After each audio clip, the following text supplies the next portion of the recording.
हम hello everyone, हम आपको कोलराउस का नियम बता चुके थे। कोलराउस ने जब लैम्डा एम मोलर चालकता किसी विद्युत अपघट्य के लिए लैम्डा एम यानी मोलर चालकता और सांद्रता के वर्गमूल के मध्य वक्र खींचे तो प्रबल विद्युत अपघट्यों के लिए ये वक्र ऐसे प्राप्त हुए और दुर्बल विद्युत अपघट्यों के लिए यह वक्र इस प्रकार प्राप्त हुआ। ये बात मैंने आपको कल बता दी थी, प्राप्त हुआ। तो हम देखते हैं कि प्रबल विद्युत अपघट्यों के लिए लैम्डा एम अनंत का मान इसको पीछे बढ़ाकर ज्ञात किया जा सकता है, बहिर्वेशन विधि से ज्ञात किया जा सकता है। लैम्डा एम अनंत का मान बहिर्वेशन विधि से ज्ञात किया जा सकता है, ठीक है। लेकिन इसमें नहीं कर सकते, लेकिन दुर्बल विद्युत अपघट्यों, ये दुर्बल विद्युत अपघट्य है। अब अपन सांद्रता को कितना ही कम कर दे, ये वक्र पीछे नहीं जाएगा ना, तो इसका मान बहिर्वेशन विधि से ज्ञात नहीं किया जा सकता। कोलराउस ने अपने इन मानों के आधार पर निम्न समीकरण दिया, लैम्डा एम सी बराबर लैम्डा एम अनंत माइनस बी रूट सी। यहाँ बी स्थिरांक है, सी सांद्रता है, लैम्डा एम अनंत अनंत तनुता पर मोलर चालकता है और लैम्डा एम सी सी सांद्रता पर मोलर चालकता है। तो हम देखते हैं कि इस B का जो वैल्यू, जब उसने पूरे वैल्यू को शोध करा कि ये वैल्यू कहाँ से आई है, B की वैल्यू किस विलायक के लिए कितनी आएगी, तो उसने निकाला A/T2, बाकी लैम्डा एम सी को लैम्डा एम सी रख दिया, लैम्डा एम अनंत को लैम्डा एम अनंत रख दिया, माइनस B की वैल्यू बता रहा है 82.48 अंडर रूट डी टी ईटा। ईटा क्या चीज़ है अभी बताता हूँ, डी क्या चीज़ है अभी बताता हूँ, प्लस 8.20 लैम्डा एम अनंत बट्टे डी टी की घात 3/2 रूट सी का रूट सी लिख दिया। ये कहाँ से आया मैं फिर बता रहा हूँ, बहुत सारे प्रयोगों के बाद उसने अनुमान लगाया कि इसका स्थिरांक यह प्राप्त, हर विलायक का स्थिरांक इतना प्राप्त होगा, यानी हर विलायक का स्थिरांक अलग अलग होगा, लेकिन इस सूत्र से निकल जाएगा। डी क्या चीज है, विलायक का पैरावैद्युतांक है।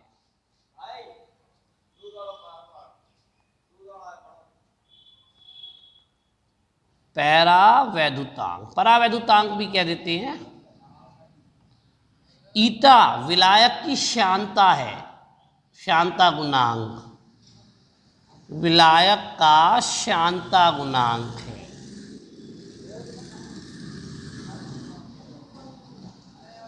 टी ताप है।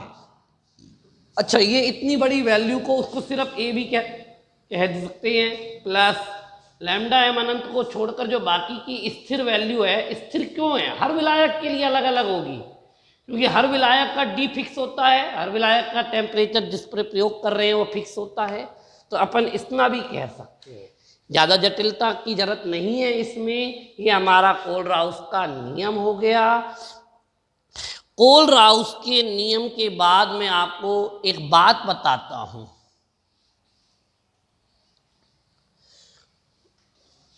कोलराउस के नियम की सहायता से, अच्छा, एक आपको वियोजन यानी आयनन की मात्रा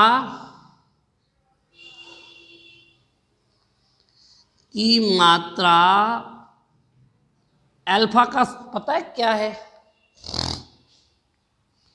आयनित अणु बट्टे कुल अणु,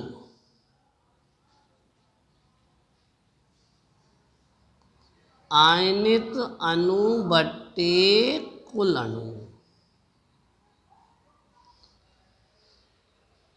और कोलराउस के आधार पर क्या होगा, कोलराउस के आधार पर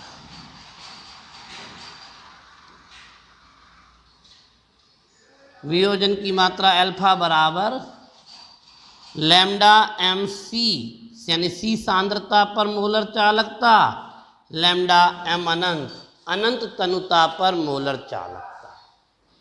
अल्फा की वैल्यू कितनी प्राप्त होगी, सी सांद्रता पर मोलर चालकता बट्टे लैम्डा एम अनंत, यानी अनंत तनुता पर मोलर चालकता। ये क्यों आई?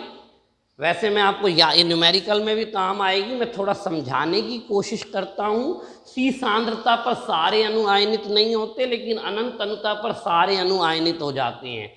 तो नीचे कुल अणु आ रहा है, जब सारे अणु आयनित हो गए तो उसकी समय मोलर चालकता लैम्डा एम अनंत होगी, और ये हो गई लैम्डा एम सी।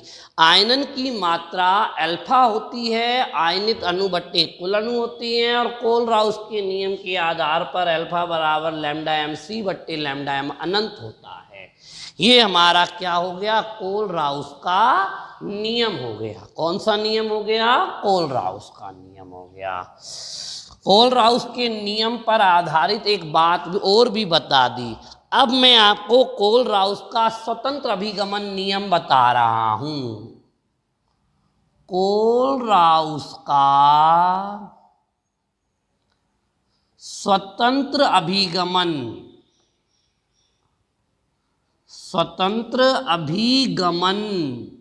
नियम, ये नियम क्या कहता है?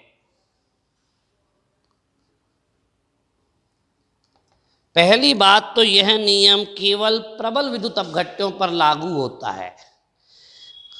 प्रबल विद्युत अपघट्यों के लिए अनंत तनुता पर मोलर चालकता का मान धनायन व ऋणायन की अनंत तनुताओं पर मोलर चालकताओं के योग के तुल्य होता है। प्रबल विद्युत अपघट्य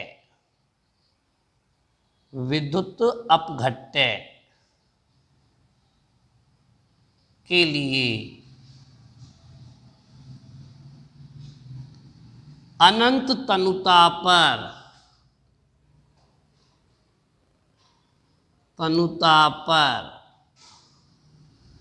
मोलर चालकता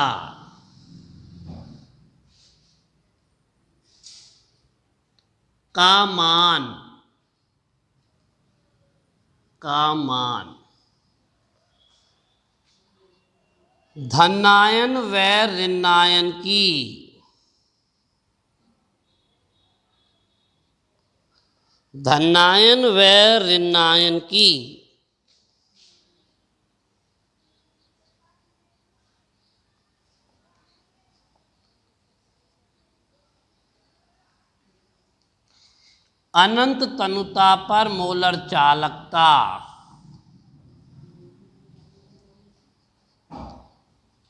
तनुता पर मोलर चालकता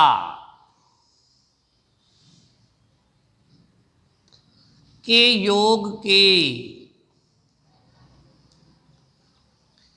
तुल्य होता है।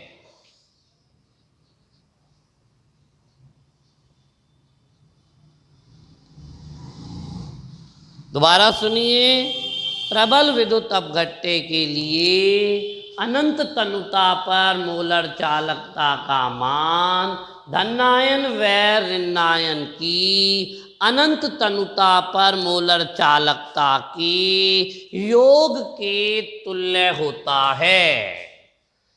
जैसे अगर ये कोई प्रबल विद्युत अपघट्य NaCl है, इसकी अनंत तनुता पर मोलर चालकता का मान धनायन की अनंत तनुता पर मोलर चालकता और ये ऋणायन की अनंत तनुता पर मोलर चालकता के योग के बराबर है। जैसे लैम्डा NaAC सोडियम एसीटेट क्या होगा? लैम्डा Na प्लस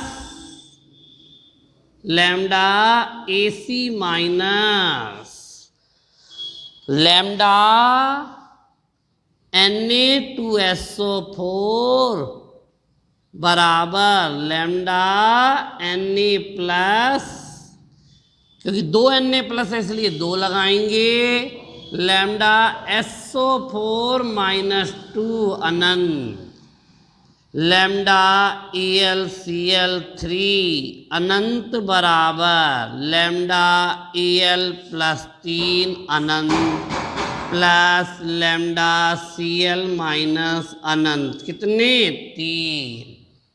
आप समझ गए, किसी प्रबल विद्युत अपघट्य की अनंत अनुता पर मोलर चालकता का मान धनायन व ऋणायन की अनंत अनुता पर मोलर चालकताओं के योग के तुल्य होता है। लैम्डा NaAC अनंत बराबर lambda Na plus lambda AC minus Na2SO4, 2 आगे लगा दिया SO4। ठीक है, यानी अगर इसको अपन फॉर्मूले के रूप में लिखें, लैम्डा M अनंत, अनंत अनुता पर मोलर चालकता का मान धनायन की अनंत अनुता पर मोलर चालकता और ऋणायन की अनंत अनुता पर मोलर चालकता के योग के बराबर है। कभी कभी आयनों की संख्या होती है दो, इसमें 2 है, इसमें 3 है, तो ऐसी स्थिति में अपन यहाँ पर T प्लस भी लिख सकते हैं, संख्या हो तो वो भी लिखनी है, लैम्डा प्लस अनंत प्लस T माइनस धनायन की संख्या ऋणायन की संख्या, लैम्डा माइनस अनंत। ठीक है भैया, ये हमारे पास, इसको T धनायन को धनायन का अभिगमनांक कहते हैं और इसे ऋणायन का अभिगमनांक कहते हैं। बहुत ही अच्छा टॉपिक था, कोलराउस के नियम का स्वतंत्र अपघटन नियम, प्रबल विद्युत अपघट्य के लिए अनंत अनुता पर मोलर चालकता का मान धनायन व ऋणायन की अनंत अनुता पर मोलर चालकताओं के योग के तुल्य होता है। NaCl की अनंत अनुता पर मोलर चालकता Na प्लस की मोलर चालकता और Cl माइनस की मोलर चालकताओं के योग के तुल्य होती है। सोडियम एसीटेट में सोडियम और एसीटेट की होती है, Na2SO4 में सोडियम और सल्फेट की होती है। ठीक है, इसमें 2 पता लग गया ना क्यों आया है। हाँ, तो इस तरह से हमने आपको यह टॉपिक बताया। अब हम क्या करेंगे, अब हम कोलराउस पर आधारित कोलराउस के नियम पर आधारित एक अनुप्रयोग पढ़ेंगे, प्रयोग पढ़ेंगे और उसका सवाल करेंगे। कोलराउस के नियम में अभी अभी मैंने आपको बताया हम एक अनुप्रयोग पढ़ने वाले हैं। वो अनुप्रयोग क्या है, दुर्बल विद्युत अपघट्य CH3COH की अनंत अनुता पर मोलर चालकता का मान निर्धारित करना। अच्छा, एक बात बताइए, आपको पता है कि दुर्बल विद्युत अपघट्य पर कोलराउस का नियम लागू नहीं होता। अगर लागू होता तो अपन लिख सकते थे एसिटिक अम्ल की अनंत अनुता पर मोलर चालकता बराबर एसीटेट की मोलर चालकता प्लस H प्लस की मोलर चालकता, लिख सकते थे ना। लेकिन अब नहीं लिख सकते। क्यों नहीं लिख सकते? अच्छा, थ्योरेटिकल रूप से तो लिख सकते हैं, लेकिन प्रैक्टिकली रूप से इन दोनों का मान इसके बराबर नहीं आता।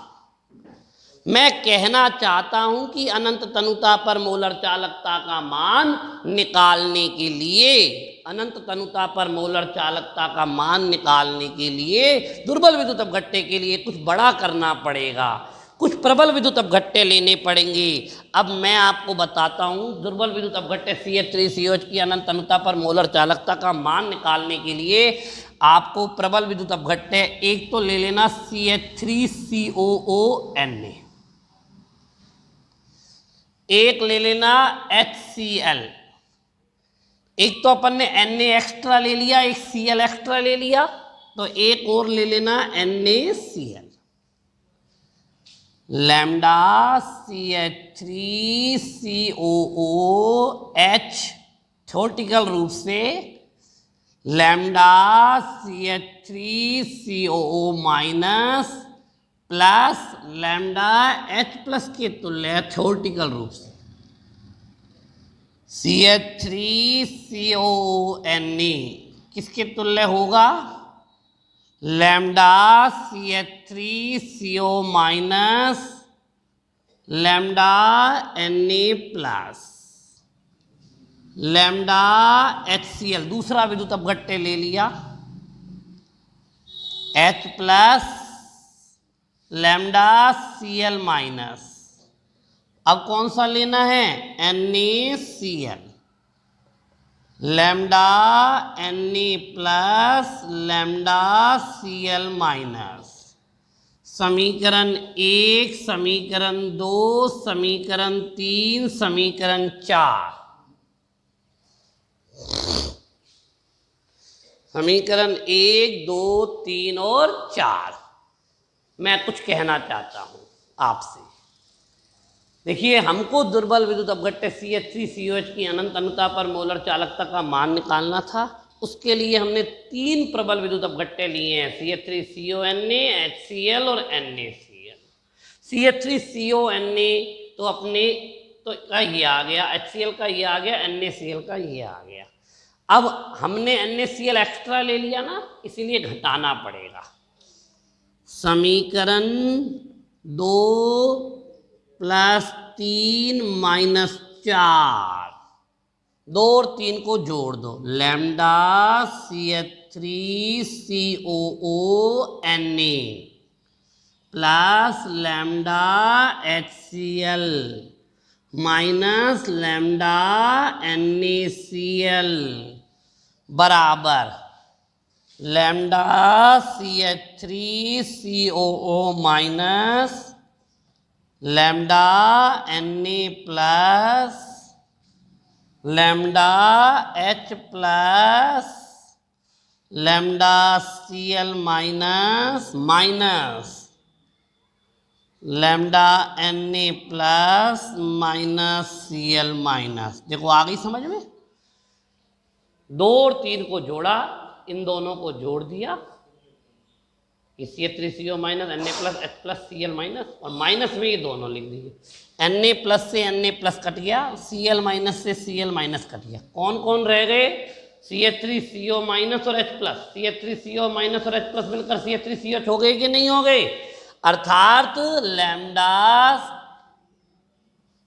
CH3COONa plus lambda HCl minus lambda NaCl बराबर लैम्डा CH3COOH। अर्थात अगर हमें दुर्बल विद्युत अपघट्य CH3COH की अनंत तनुता पर मोलर चालकता ज्ञात करनी है तो हमें इन तीनों प्रबल विद्युत अपघट्यों की अनंत तनुता पर मोलर चालकता का मान दिया होना चाहिए। अब इसका एक न्यूमेरिकल भी है, बिल्कुल ऐसे ही है, जिसमें इन तीनों के मान दिए हुए होंगे और इसका मान पूछा जाएगा। तो एक बार पूरे टॉपिक को दोबारा से समझने की कोशिश करें। आखिर ये टॉपिक कहता क्या है? वो कह रहा है कि प्रबल जो कोलराउस का नियम है वो प्रबल विद्युत अपघट्यों पर तो लागू होता है, दुर्बल पे लागू नहीं होता। फिर हमें अगर दुर्बल के लिए अनंत अनुता पर मोलर चालकता निकालनी है तो क्या करोगे? तो भैया 3 प्रबल विद्युत अपघट्य ले लेंगे, ये ले लिए भैया 1, 2 और 3। उसकी सहायता से समीकरणों को सिद्ध करते हुए 2 और 3 को जोड़कर 4 को घटाएंगे तो पहले की तुल्य आ जाएगा। अर्थात क्या हो जाएगा? पहले की तुल्य आ जाएगा कि वो CH3COH की अनंत तनुता पर मोलर चालकता का मान हम निकाल लेंगे। तो इसको देख लें, क्योंकि अभी हमें अब हम इसका एक न्यूमेरिकल सीखेंगे। कल हम इसके न्यूमेरिकल करेंगे।